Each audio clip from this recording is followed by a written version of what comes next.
Kisah ini teman-teman sekalian, kalau sudah ada yang pernah dengar, anggap insya Allah review ilmu. Kalau ada yang belum dengar, anggap insya Allah tambahan iman, gitu kan. Kisah ini saya berikan nama dengan kisah sebuah terong. Gitu. Ada seorang anak muda di Damaskus, di ibu kota Syria, di zaman tabi'in dulu. Pernah datang ke sebuah masjid namanya Masjid At-Taubah. Masjid At-Taubah ini zaman tabi'in ada. Ada seorang tabi'in masyhur di situ tinggal, jadi imam juga jadi alim, mengajar tiap hari.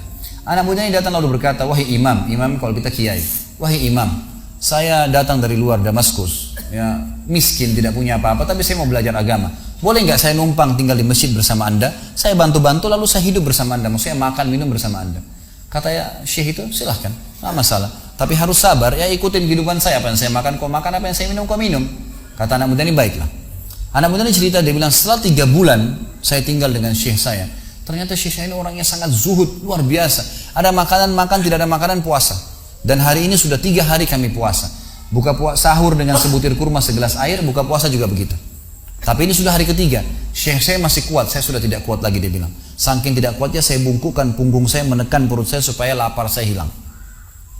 Dalam keadaan begitu, syaitan datang menggacaukan pikiran saya sambil berkata, wahai anak muda, di benak saya terlintas, sekarang sudah halal buat kau mencuri makanan. Kalau kau tidak curi makanan, kau mau makan dari mana?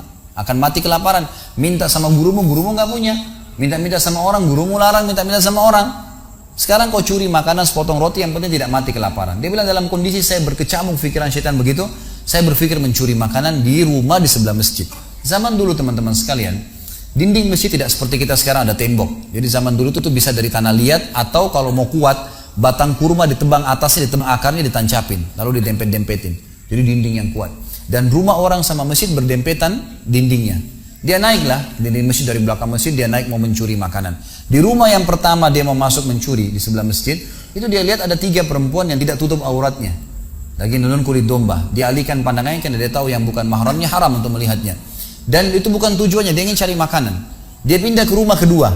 Waktu dia pindah ke rumah kedua, dia lihat dari atas rumah, karena pakai pelapa-pelapa kurma, jadi kelihatan nggak ada orang, tapi ada bau masakan. Karena laparnya dia turun ke dalam, dia masuk ke dapur, ditemukan ada panci yang lagi dipakai masak dengan kayu bakar. Di dalamnya ada, waktu dia buka, air yang sedang direbus 2 buah terong yang sudah matang.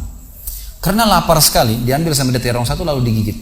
Sementara dia kunyah teman-teman sekalian, dia bilang, dia ceritakan dirinya, waktu saya sebentar kunyah dan sangat lapar, saya sudah buru-buru ingin menelannya, tapi tiba-tiba muncul ketakwaan saya pada Allah. Muncul ketakutan saya pada Allah, kepatuhan saya sama Allah. Lalu saya berkata dengan diri saya, subhanallah, syaitan berhasil membuat saya melakukan 3 dosa sekaligus.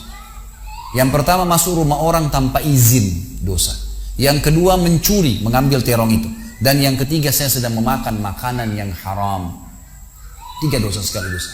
Maka dia bilang, tidak mungkin Allah membuat saya mati kelaparan karena meninggalkan yang haram. Karena Nabi Muhammad SAW sudah bersabda, man taraka sya'nillah abdalahu khairan min. Siapa yang meninggalkan sesuatu karena Allah, Allah akan gantikan yang lebih baik darinya.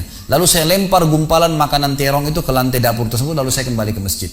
Dan masih ada pengajian, saya tidak bisa tangkap apa yang sedang dibahas karena laparnya.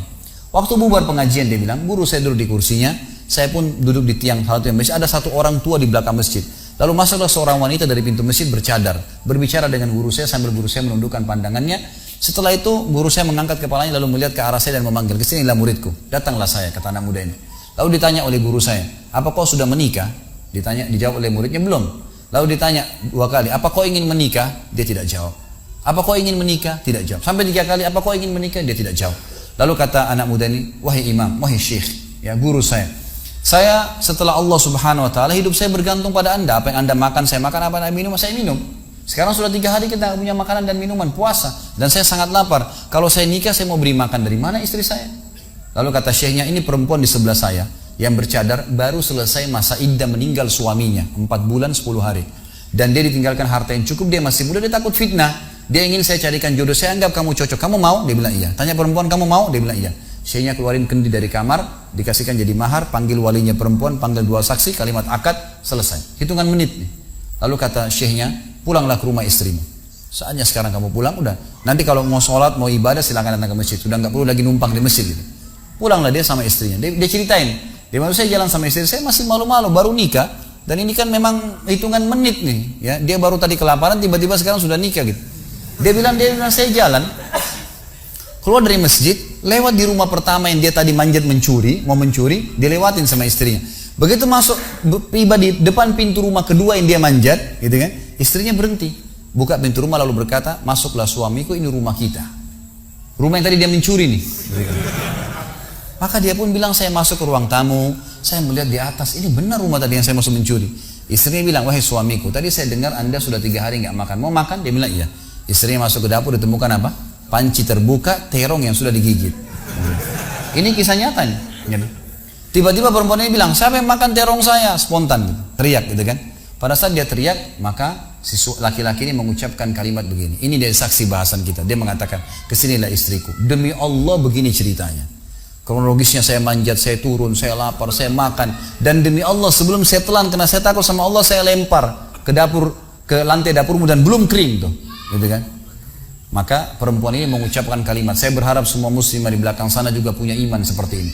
Kata para ulama, ucapan wanita ini perlu diukir dengan ukiran emas, karena menandakan iman yang luar biasa. Kata dia, wahai suamiku, engkau meninggalkan segumpal makanan haram. Allah jadikan makanan itu, pancinya, rumahnya, pemilik rumahnya jadi milikmu sekarang. Allah bukan hanya hilangkan laparnya, makanannya dikasih, pancinya, rumahnya, pemilik rumahnya sekarang jadi milik dia.